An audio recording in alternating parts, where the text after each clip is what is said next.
They showed up at my door, dressed like cops, pounding at 6 a.m., screaming that I was squatting on HOA land. But here's the thing, those weren't real officers, and the land they claimed I was trespassing on had belonged to my family for over a century. That's when I realized this wasn't about rules or fees or community standards.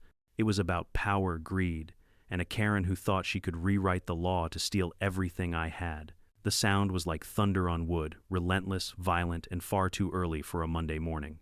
My cabin, usually quiet and peaceful in the first light of dawn, trembled as two fists hammered at the door. I dragged myself from bed, every muscle tense. It wasn't just knocking. It was the kind of pounding that told you someone wanted more than just your attention. They wanted control. "Open up. This is an official matter of community enforcement," one of the voices barked. I squinted through the curtains and saw two men in dark uniforms standing stiffly on my porch. To anyone half awake, they might have looked like law enforcement. They wore badges, belts with radios, and the air of authority that made most people comply without thinking twice. But as a man who had spent decades as a land surveyor, I was trained to notice details, and the details didn't fit. The badges they wore read Lake County Sheriff, but the typography was wrong. The shine was too cheap, too flat, like something ordered from an online costume shop. More importantly, I knew this lake wasn't under county sheriff jurisdiction at all. Legally, it fell under state police and municipal enforcement. Anyone truly official would have known that. I cracked the window just enough to hear them better. One of the men holding a clipboard announced in a bureaucratic tone, "By Temporary Community Management Order 447B, you are in violation of community standards and are illegally occupying HOA land. You must comply immediately." My gut twisted, but not from fear, anger. That terminology was fake. Community management order, that wasn't legal jargon. It was cobbled together nonsense, like someone who'd watched too many courtroom dramas and thought they could bluff their way into legitimacy. I called back through the window, keeping my voice even. "I'll need to verify your credentials in this order before I open the door." That single sentence changed everything. The two men stiffened. They weren't expecting resistance. I saw a flicker of panic in their eyes before one shook his head, signaling the other. Then, just like that, their confidence collapsed. They backed off the porch and walked briskly toward their vehicle, an unmarked gray sedan with no county plates. One of them called out, "You haven't heard the last of this. Community standards will be enforced one way or another," and then they were gone, tires crunching over gravel as they retreated down the road. I stood frozen, the echo of their words, clinging to the cabin walls. Most people might have dismissed the encounter as a strange misunderstanding, but not me. I'd seen too many scams in my life, too many paper-thin fronts hiding real corruption. This wasn't a misunderstanding. This was a setup. I grabbed my phone and replayed the footage I'd captured while pretending to check my messages. Every second mattered: the fake badges, their voices, the license plate. I documented everything. If they wanted a fight, they had just picked the wrong man to bully. But the question clawed at me: why? Why send two fake officers to intimidate me out of my own cabin by the lake? The answer came rushing back in the form of a memory from just 2 weeks earlier, the day a woman named Karen showed up at my door, with a plastic smile and a folder thicker than a phone book. That was the day my quiet retirement by Lake Greystone turned into a war zone. Karen had introduced herself as the interim coordinator of a brand new homeowners association. She spoke with that chirpy, hollow enthusiasm that set off alarm bells in my head before she even finished her pitch. Her HOA promised community cohesion and standards of excellence, but I noticed what she didn't say. She never once mentioned democracy, choice, or consent. I had refused to join her HOA, flat out without hesitation. I didn't need her fees, her made-up rules, or her thinly veiled attempts to control how I lived on the land my grandfather had bought over a century ago. And from the cold look in her eyes when I handed her papers back, I knew she wasn't going to let my refusal slide. Now, standing in the silence after the fake cops' retreat, everything became clear. This was Karen's escalation. She wasn't just trying to intimidate me with paperwork anymore. She wanted to weaponize fear. She wanted me out one way or another. But Karen had underestimated me. I wasn't some naive retiree with no knowledge of property law. I had spent my life measuring boundaries, reading deeds, and mapping out where one person's right ended and another's began. If she wanted a fight over land, she'd pick the wrong family. I brewed a pot of strong coffee and laid out the family records I had stored in a cedar chest at the foot of my bed. Yellowed papers, hand-drawn maps, deeds written in ornate cursive ink records dating back to 1889, when my great-grandfather had purchased the first parcel of this land after years of backbreaking railroad work. I traced the ink with my finger following the boundaries marked to the high water line of Lake Greystone, and then I laughed a cold, disbelieving laugh. Karen's newly built HOA office, that smug little log-sided building she proudly paraded around as her headquarters. It was sitting directly on my land. Not hers.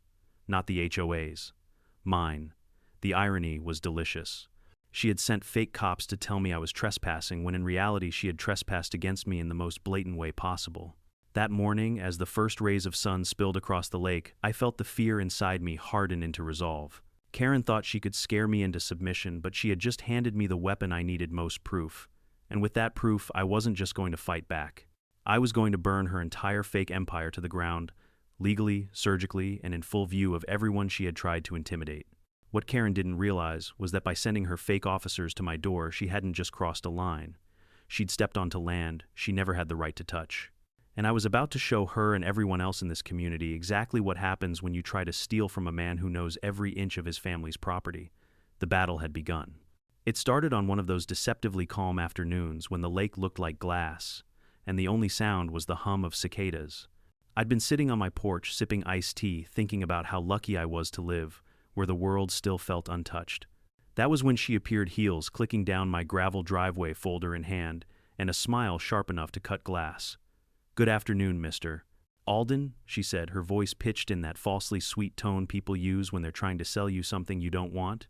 She extended her hand like we were about to sign a business contract. "I'm Karen Dorsett, interim coordinator for the new Greystone Lake Community Association." The words hit me like sour milk. Community Association interim coordinator. None of it was official language I'd ever heard in my 30 years dealing with municipal zoning boards and property disputes. Still, I played along, shaking her hand just long enough to feel the grip of someone who'd practiced dominance. She wasted no time. Out came the folder pages of regulations, fee schedules, and penalty structures. "We're implementing new standards to protect property values," she explained, flipping to a page with bold lettering, mandatory compliance required. The list was absurd. No fishing outside designated hours. No boats larger than 12 feet. Lawn height restrictions. Even limits on the color you could paint your home's trim. Each rule came with steep fines, and failure to pay meant liens on the property. I let her rattle on until she said the part that made my blood run cold.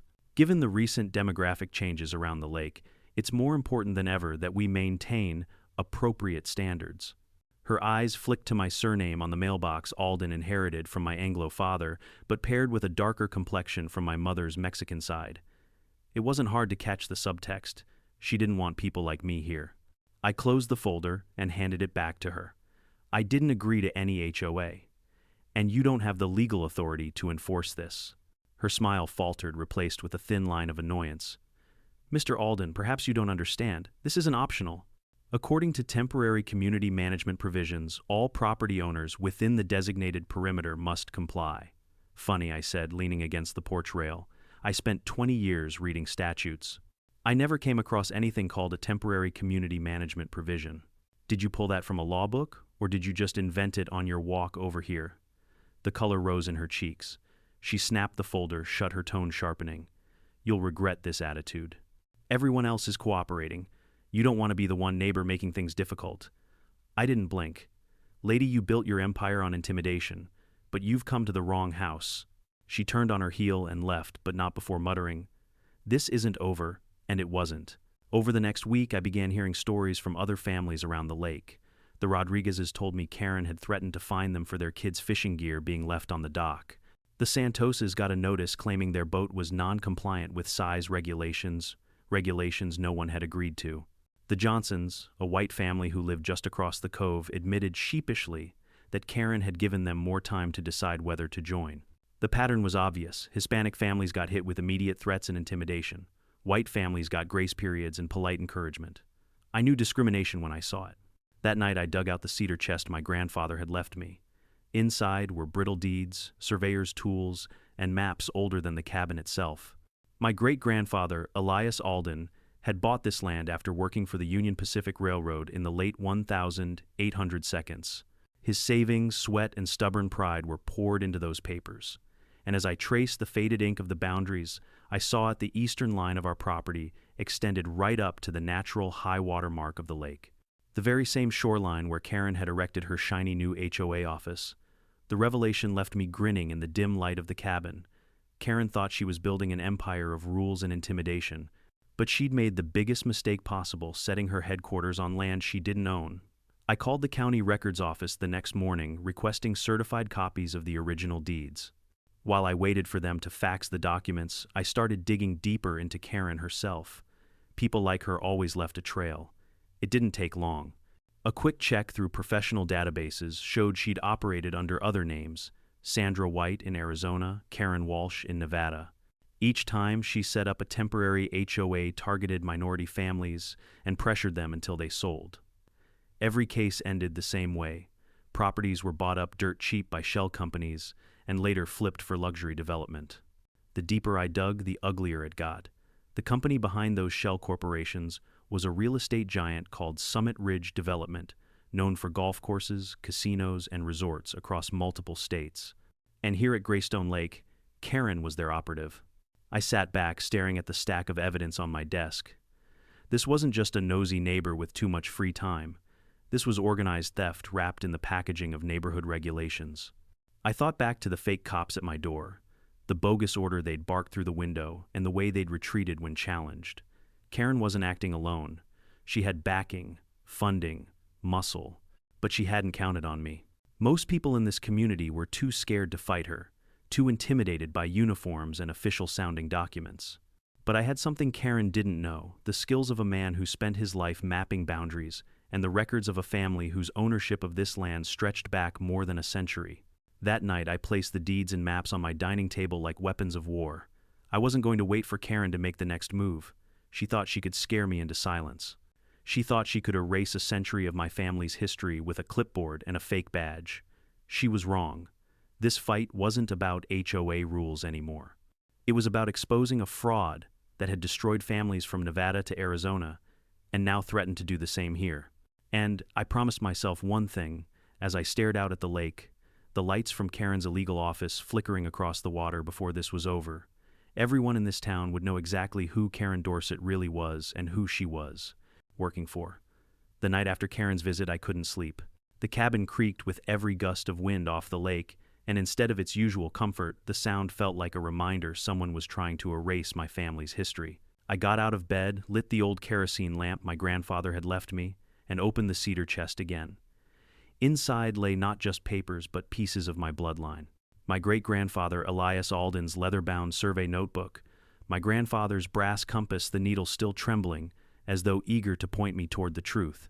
Stacks of deeds, hand-drawn maps with ink faded to sepia, and letters from county offices that dated back to the 19th century. Each one spoke to a fact Karen had overlooked. Our family didn't just live on this land, we defined it. I spread the documents across the dining table, pushing aside my cold coffee. My eyes locked on one deed in particular, dated 1889. It described in flowery, meticulous handwriting how Elias had purchased all land extending to the natural high water line of Lake Greystone, bounded eastward by said waters, thence following the shoreline south for 2,000 feet. That single sentence made my pulse race. If the deed was accurate, and I knew it was, then Karen's HOA office wasn't just close to my property, it was built smack in the middle of it. I grabbed the surveyor's compass and the rolled-up linen maps, determined to prove it beyond any doubt. At sunrise, I hiked down to the shoreline, planting metal stakes at the points marked on the original survey. The compass needle aligned perfectly with the descriptions in the deed. When I stepped back, the picture was undeniable. My family's property line swallowed half the beach and extended into the very spot where Karen's office now stood. The irony almost made me laugh. She'd sent fake cops to my cabin to tell me I was trespassing, when the truth was that every breath she took inside that office was a trespass against me. But this wasn't just about catching her in a mistake. No, this was about leverage, and leverage I knew was more powerful than threats. I went back inside and called the county land records department. The clerk on the line, a tired woman named Ruth, asked what year I was requesting. When I said 1889, she chuckled like she thought I was joking. I gave her the deed number. She went quiet, then said she'd call me back. 15 minutes later, I had a fax machine spitting out certified copies of documents Karen probably never imagined still existed. Holding those papers in my hand felt like gripping a loaded weapon. Still, I knew documents alone wouldn't stop Karen. People like her didn't retreat when caught. They doubled down. I'd seen it before in zoning disputes, developers who built illegally then claimed squatters' rights or pressured local officials to rewrite the codes. But Karen's arrogance worked against her. She thought her intimidation tactics made her untouchable. What she didn't realize was that I wasn't the kind of man who folded under pressure. As I worked, my phone buzzed with messages from neighbors. The Santoses texted that Karen had threatened to report them for illegal renovations because they'd replaced their deck railing.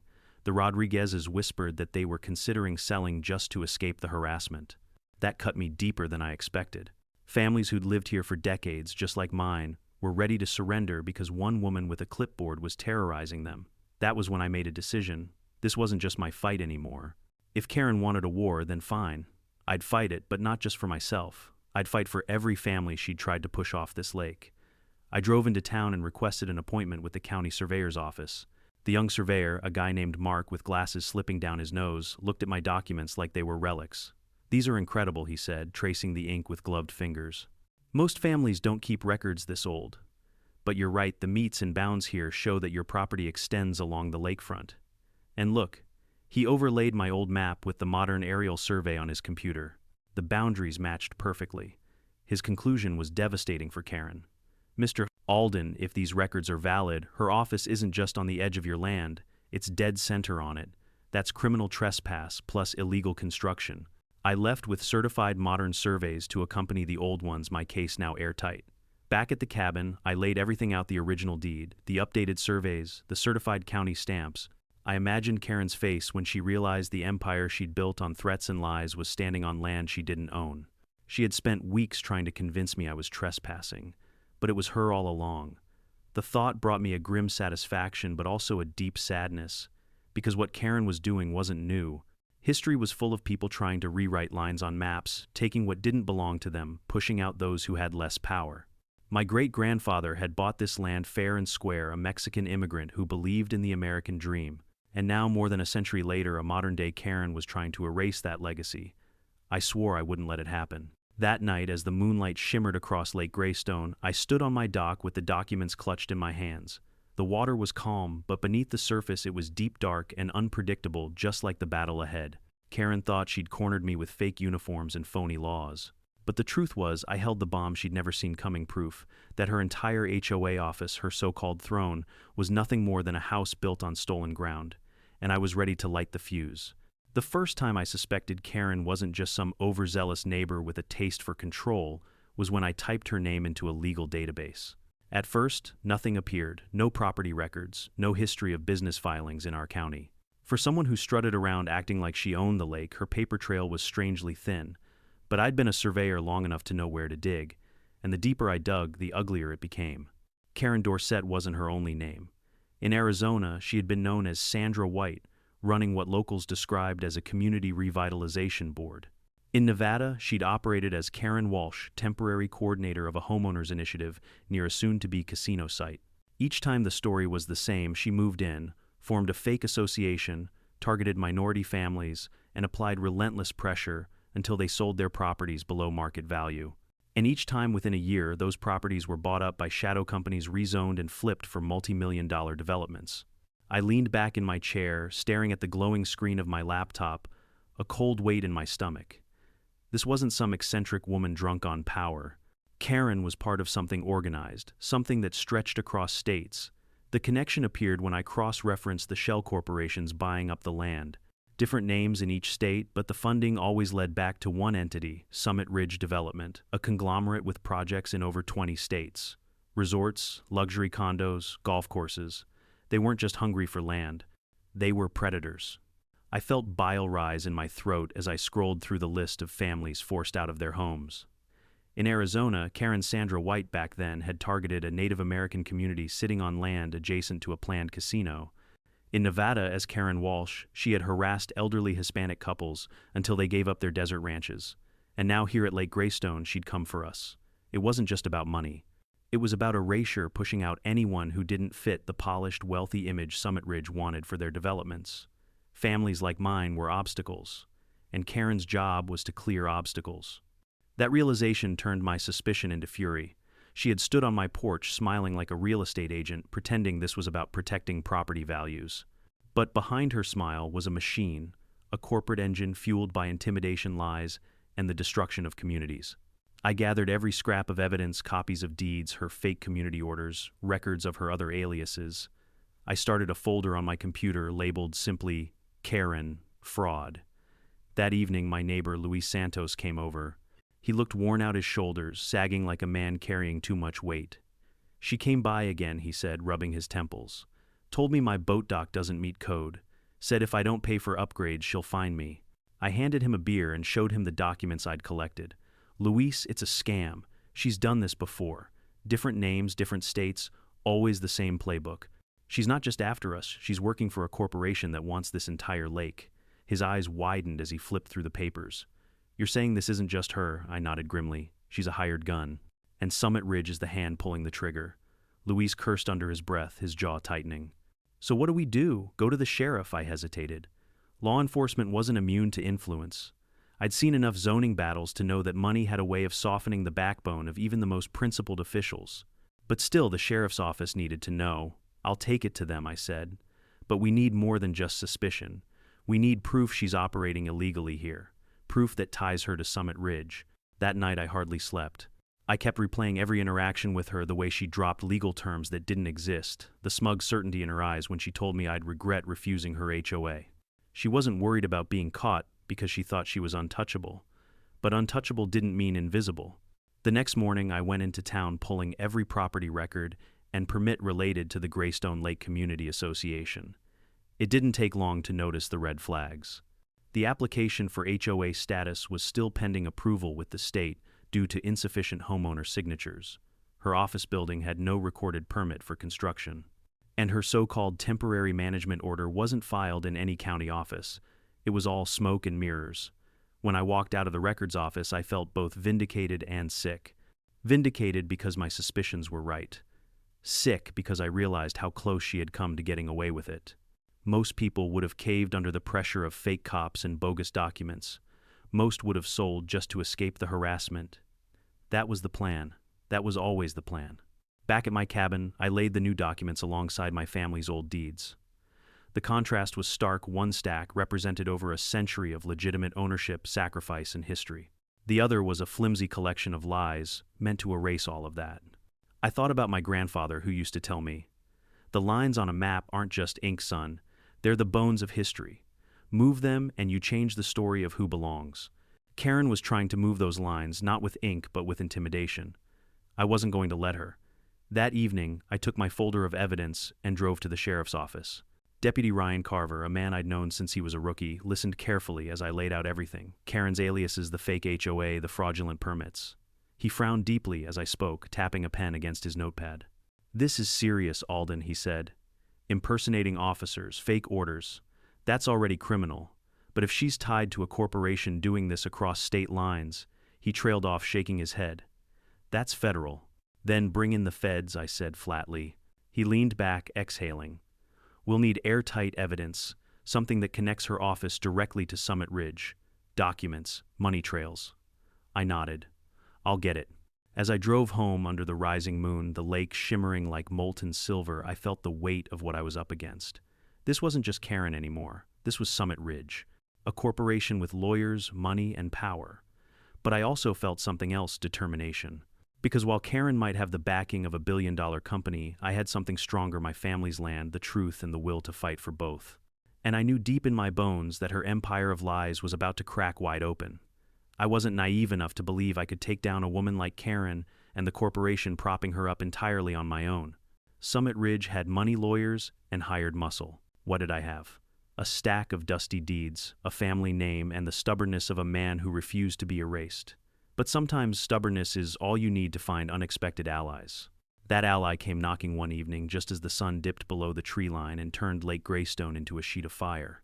The knock was firm, official, not the frantic pounding of Karen's fake cops, but the measured rhythm of someone with authority. When I opened the door, Deputy Mark Carver stood there, hat in hand, eyes shadowed with unease. "Evening, Alden," he said, shifting his weight like a man who wasn't sure whether he was friend or foe. "Deputy," I answered cautiously, waving him in. He stepped inside his eyes, scanning the stacks of maps and deeds spread across my table. Heard you've been digging into Karen's little operation. That's one way to put it, I said, pouring us both coffee. She sent men in fake uniforms to my door, built her office on my land, harassed half the families around this lake. I'd say that's a bit more than a little operation. Mark's jaw tightened. He sipped the coffee, then spoke in a low voice. She came to me first, before she started harassing you. Said she wanted my help enforcing community standards. Made it sound like a volunteer thing, helping neighbors keep the place safe. I thought I was doing the right thing at first. I stared at him, the betrayal burning fresh. So you were working with her? His face reddened. Not like that. She asked me to check in on certain families. Always the same names, Santos, Rodriguez, Herrera. Folks with Hispanic surnames. At first I didn't think much of it. But then I noticed she wasn't sending me to the Millers or the Johnsons. Just the families she figured wouldn't fight back. My grip tightened around the coffee mug. The anger I'd felt before now had a sharper edge. She used you, I said. Mark nodded, shame flickering across his face. Yeah, and I let her. Until I realized what was really happening, I started asking questions. She didn't like that. He reached into his jacket and pulled out a manila envelope. That's why I'm here. I kept some of the documents she gave me. Notices, fee schedules, even one of her so-called compliance tickets. None of it has any legal footing. It's all fabricated. I opened the envelope, flipping through the papers.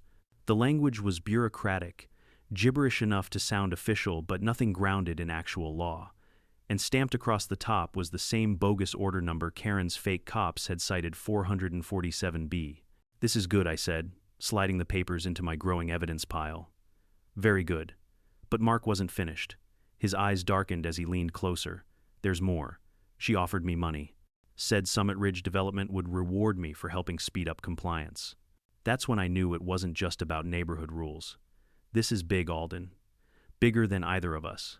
The air in the cabin seemed to thicken. There it was, the proof I'd been searching for. Karen wasn't acting alone. She was a cog in a corporate machine, one that had now tried to bribe a deputy into its service. I exhaled slowly, trying to rein in the flood of thoughts. You understand what this means, right? If we bring this to the sheriff, to the county, it's not just about Karen anymore. It's about Summit Ridge, about corruption. They'll bury us if we're not careful. Mark's eyes hardened with something I hadn't seen in him before: resolve. Then, we don't go to them. Not yet. We build the case ourselves. Step by step. Get it airtight before we hand it over. I owe it to the families I failed to protect. For the first time in weeks, I felt a flicker of hope. We spent the next hours hunched over my table like generals plotting a battle. I showed him the deeds, the maps, the surveys, proving Karen's office sat on my land. He showed me the pattern of compliance checks Karen had pushed onto him, every one of them targeting families with Spanish or native names. Together we mapped out her operation, and the picture that emerged was damning. It wasn't just fraud. It was discrimination, systematic and deliberate. And under the Fair Housing Act, that turned her petty intimidation into a federal civil rights violation. Mark tapped the map with his pen. We need a lawyer. Someone who specializes in housing rights. Someone who won't flinch when a corporation pushes back. I nodded. I know someone. Sarah Chen. Civil rights attorney in the city. She's tough and she hates bullies. The next morning we called her. I half expected her to laugh at two men from a lakeside cabin claiming they'd uncovered a multi-state fraud operation. But when I laid out the evidence, her tone turned sharp with interest. Gentlemen, she said, if what you're telling me is accurate, this isn't just an HOA scam. This is racketeering. Get me copies of everything. Every deed, every notice, every survey. I'll start drafting a complaint tonight. When I hung up, Mark and I exchanged a look. For the first time, the fight didn't feel like just survival. It felt winnable. That night, as the lake reflected the last light of dusk, I thought about the families Karen had already hurt: the Rodriguezes, the Santoses, the Herreras. For them, and for my own grandfather's legacy, this fight had to be more than just about me. Karen thought intimidation was power, but real power wasn't in threats or fake uniforms. Real power was in truth, history, and the courage to stand your ground. And now, for the first time, I wasn't standing alone. It was only a matter of time before Karen decided to make her move in the open. Subtle intimidation had failed. The fake cops hadn't scared me. The bogus notices hadn't broken me. Even her attempts to isolate me through whispers in the community had backfired, because now people were beginning to ask questions. And Karen, as I had learned, was not the kind of woman who tolerated losing control. The confrontation came on a sweltering Saturday afternoon. I was repairing the dock planks when I heard the crunch of tires on gravel. Multiple vehicles, not just one. When I looked up, my stomach tightened. A small procession of SUVs and sedans rolled down my driveway, stopping just short of the cabin. Karen stepped out first, dressed in her trademark red blazer.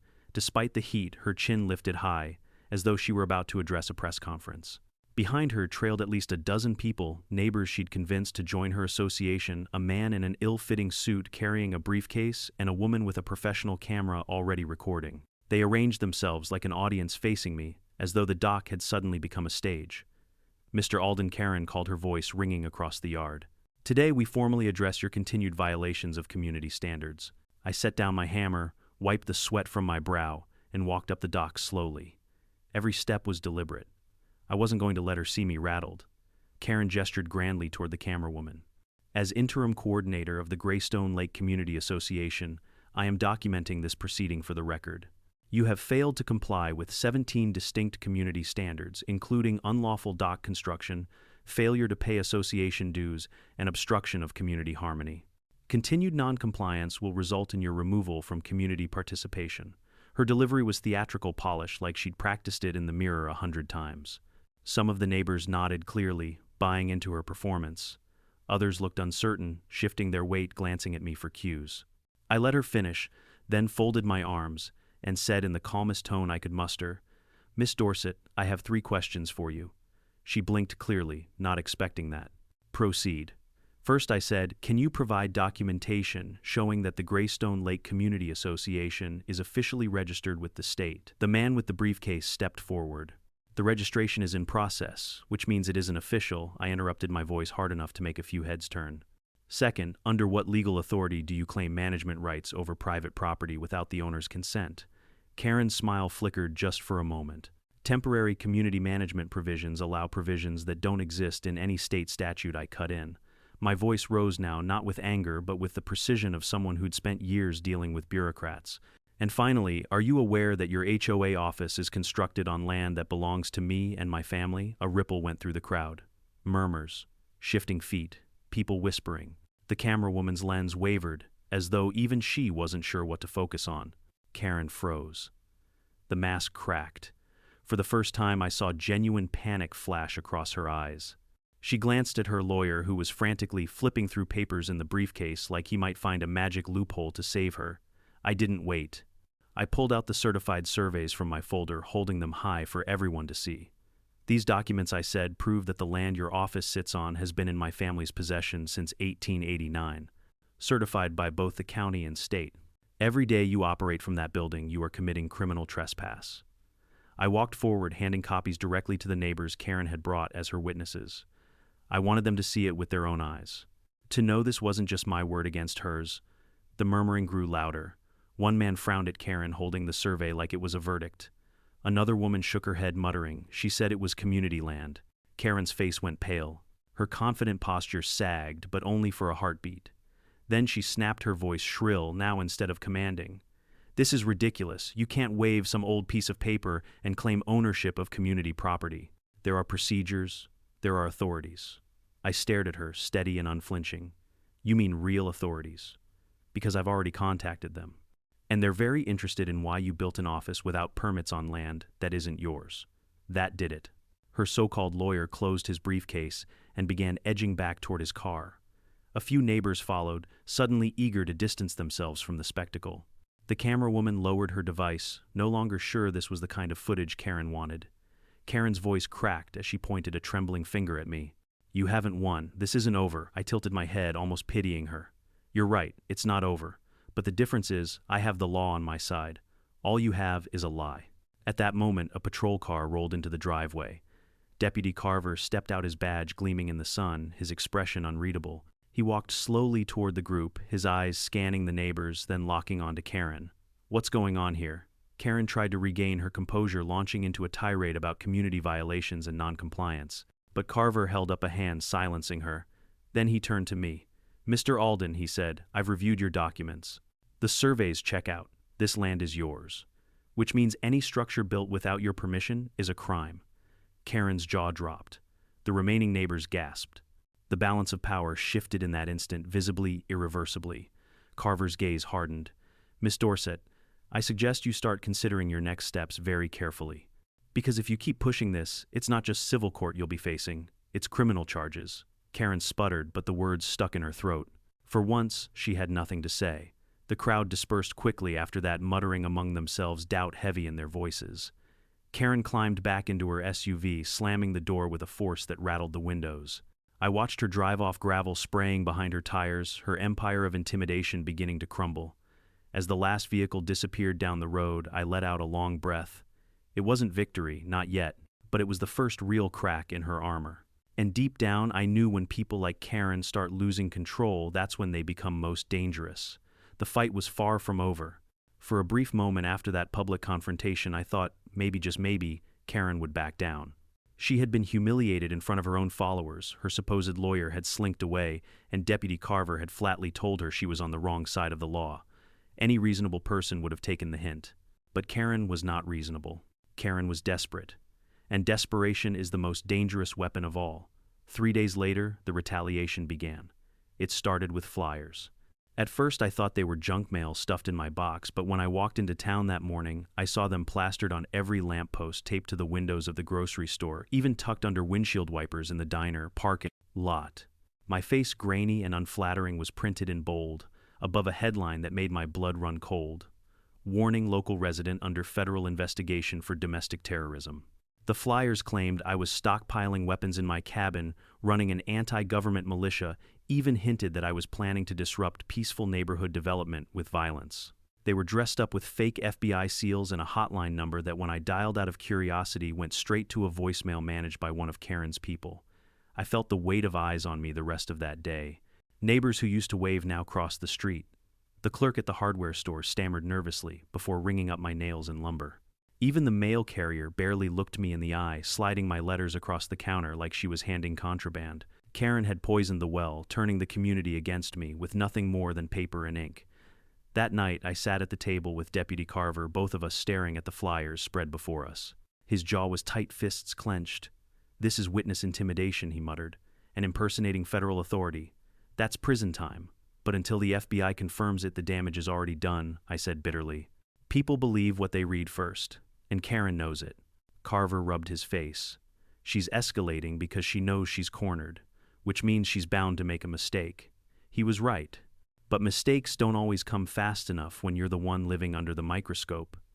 The following morning, things grew worse. I woke to the rumble of engines outside.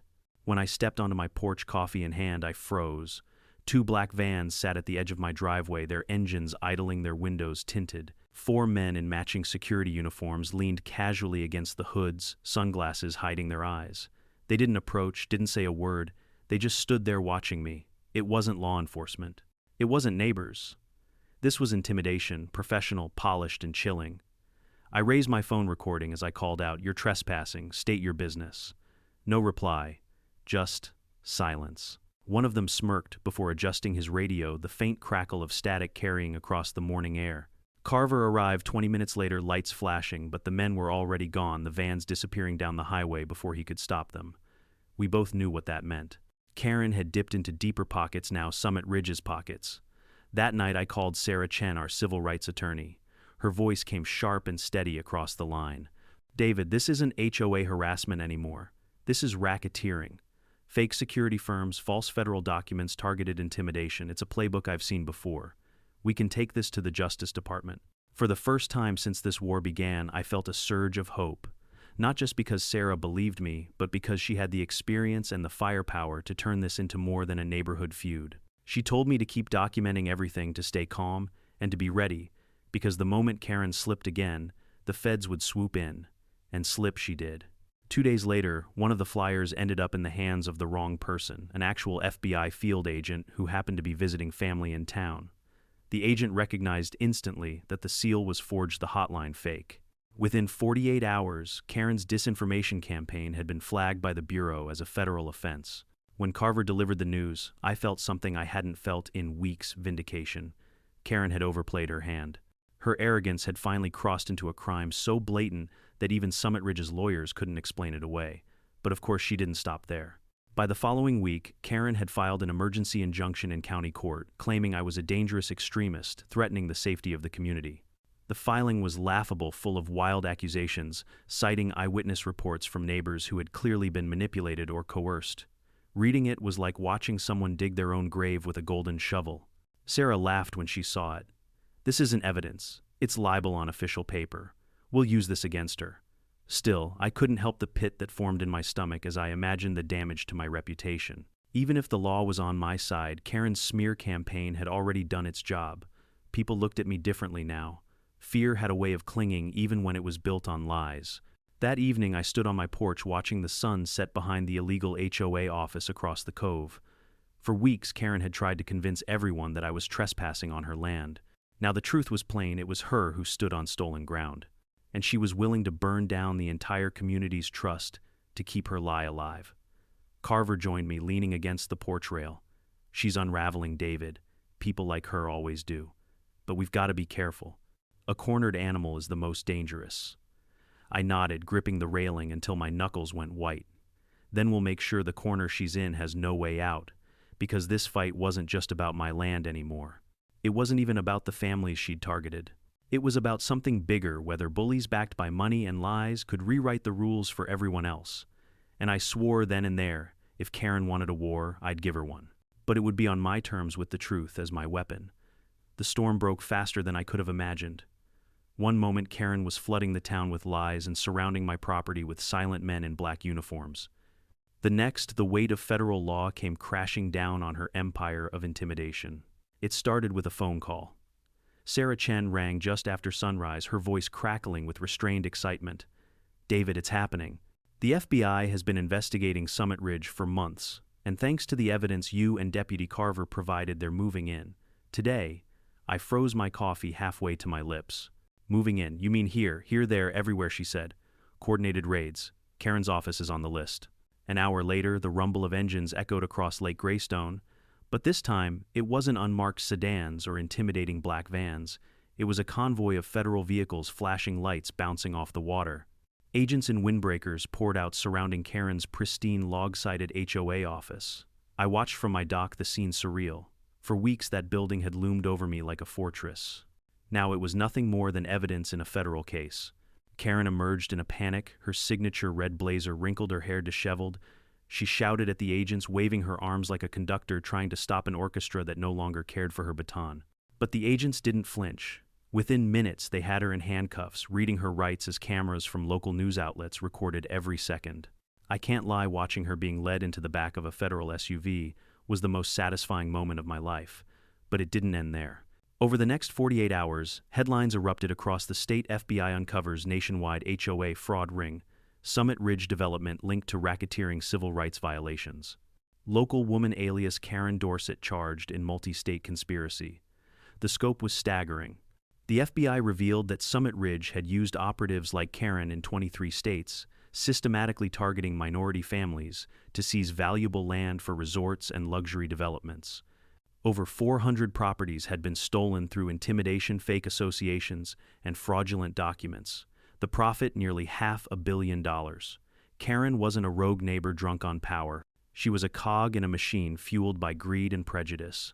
And now the machine was being dismantled.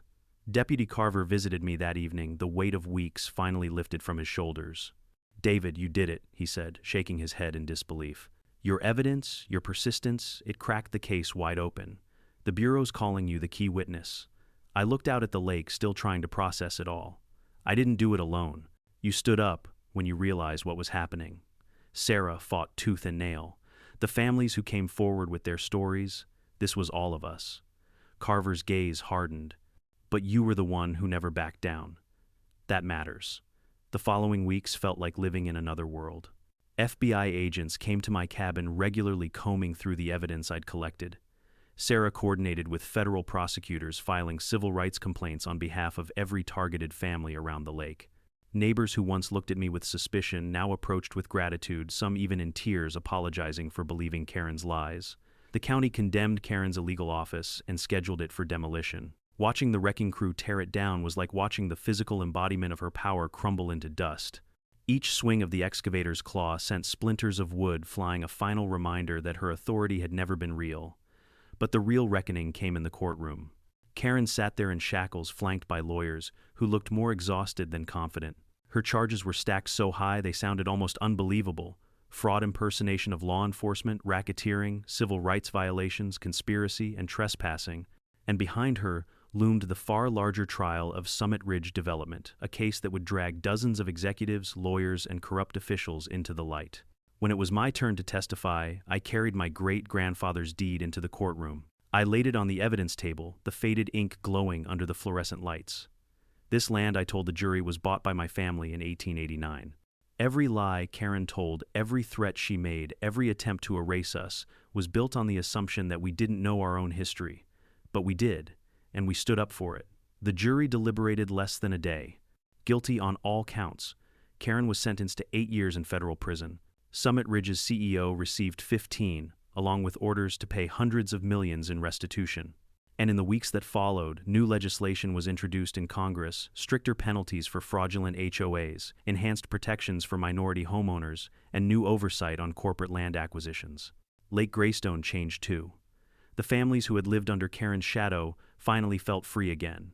The Santoses expanded their farm. The Rodriguezes rebuilt their dock. For the first time in months, kids laughed freely along the shoreline. The fear that had gripped the community had lifted, replaced with something I hadn't seen here in a long time: trust.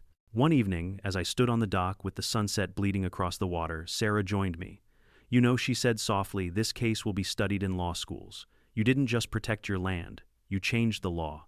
I looked down at the rippling reflection of the cabin, the same cabin Karen had tried to convince me I didn't belong in. "Funny," I said, a small smile tugging at my lips. "All I wanted was to be left alone." Sarah laughed. "Sometimes the quiet ones make the biggest noise." She was right. Karen thought she could rewrite history with lies and intimidation. Instead, she became a cautionary tale, proof that greed and prejudice will always collapse under the weight of truth. And as I watched the lake shimmer in the fading light, I realized something profound. This battle had never just been about me.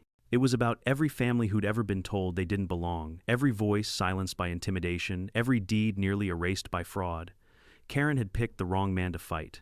But more importantly, Summit Ridge had picked the wrong community to target. We didn't just survive, we won. This story isn't just about one man and one crooked HOA. It's about the power of standing your ground when the truth is on your side. Karen tried to weaponize fear and lies, but the moment someone refused to be intimidated, her entire empire unraveled. It's a reminder that history, law, and community matter, that the past our families built for us can protect the future if we have the courage to defend it. In real life, we may never face a fraud as dramatic as Karen's, but all of us will face moments when doing the right thing feels costly or lonely. And it's in those moments that our choices ripple the widest. Stand firm, speak out. Don't let lies rewrite your story. If this journey moved, you share your thoughts in the comments. Tell us if you've ever faced an unfair HOA or stood against intimidation. And don't forget to subscribe, because the fight for justice, big or small, is a story worth telling together.